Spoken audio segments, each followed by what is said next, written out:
Today, homemade potato soup.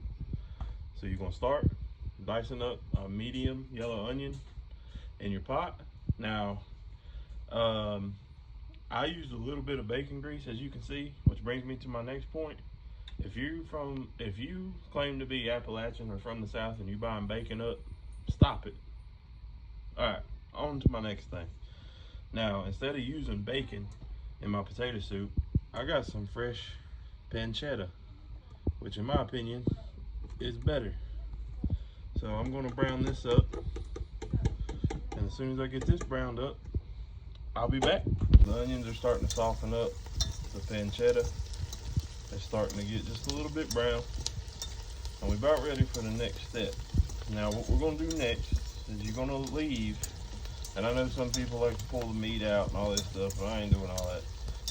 Got a basketball game this evening, so I'm trying to get this done. So anyways, I'm gonna add a little flour to this, thicken it up. You just want to put some flour in there and whisk it around and thicken it up some, just like that right there. That kind of gives you a base. Now I'm gonna come with a cup of heavy cream.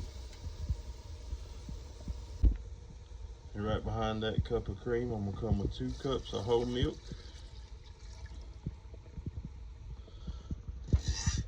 And then I'm gonna get 1 full 32-ounce container of chicken broth and drop it in next.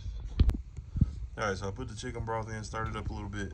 Now I got a 16-ounce container of sour cream. Put about half of that in there. Now, if you're like me and you don't like sour cream, that's all right, because you can't really taste it anyway. And I don't like sour cream. But like I said, you really can't taste it. And I'm trying to do everything one-handed because I still don't have my tripod in here. So, yeah, that's roughly about half. That's about half. What do you say? Yeah, something like that. All right, now once you get all those ingredients in there, you want to give it a stir around. I use a whisk, it's just easier. And you want to turn your heat back up because you're going to brown it on I usually do about medium high. And then you want to turn it down a little bit once you put the flour in so it don't burn.